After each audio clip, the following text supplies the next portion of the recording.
Familiar with what an elephant looks like, right? Well, once upon a time, there was an elephant and several blind men. One of the men touched the elephant's tusk and declared that the elephant was smooth and sharp, like a spear. Another of the men disagreed, since he had touched the elephant's leg, claiming it was thick and round, like a tree. The men touched the elephant's trunk, stating it was bendy, like a snake. Finally, one of the men disagreed with everyone, since he had touched the elephant's tail, stating it was shaped like a rope. And so the blind men continued declaring different things about the elephant, all disagreeing with each other.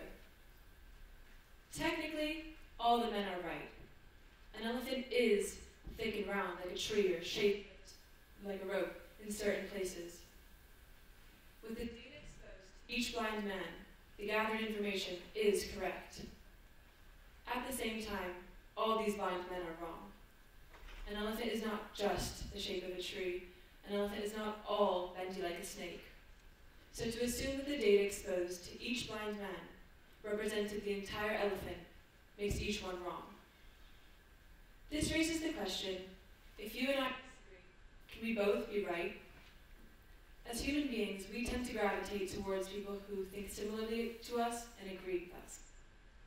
If you entertain my beliefs or ideas, I will value your presence or opinion. Nonetheless, I may be bothered or annoyed if you say something different, disagreeing with my principles. And so we spend our lives choosing our strongest relationships based on how well we agree with someone. I'm sure almost all of you, and myself included, have been placed in a difficult situation where you strongly disagree with someone. Just this morning, I was arguing with my brother over some silly comment he made. And so, when you disagree with someone, you're stuck with the choice of sparing your feelings or speaking your mind. Personally, I like to speak my mind. So when I sit down with my friends, and each one of us brings something different to the table, how do we manage to find that common ground?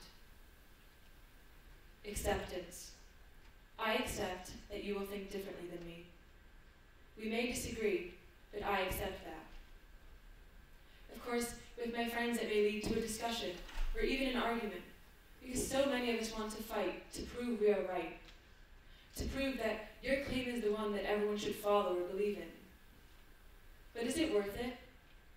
Is it worth hurting others around you because you don't agree with what they are saying? At the end of the day, does it even matter who is right and wrong? In many cases, both points of view are valid, yet we find it so hard to agree to disagree. Take our differences to our advantages, to work together and understand even more. I know someone who disagrees with half of the things I say. Not in an offensive way, just simply in the sense that we don't think alike. We're very different. Her name is Sophia, and this, however, is what makes her my closest friend. Every time I'm with her, I learn something new. I know that when we talk for hours on end, and we'll probably disagree, it is another point of view we are both eager to explore, enhancing my interest in what she has to say. Now, many times, I stick to my original thought because, obviously, I still think I'm right. But there always comes a point through our conversations where I realize maybe what she has to say isn't so absurd. For example, the other day we were talking about whether we believe in love or not, both of us disagreeing.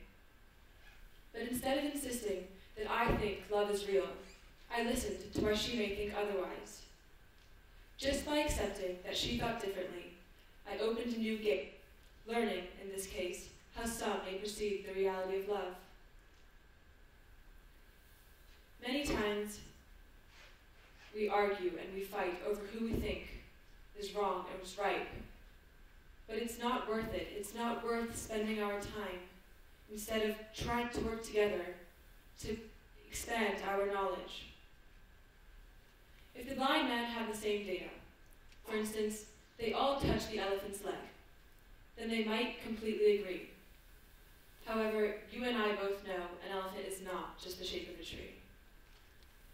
Had the blind man, as originally stated, touched different parts of the tree, of the elephant, and still disagreed, they were then given a choice. It's the choice to argue and fight over who is wrong and right, It's the choice to accept that we have discovered different things, to accept that we are not the same. Then we may work together to better understand, in this case, what the elephant is shaped like. Thank God we all did, so we can learn and grow from one another. Thank you.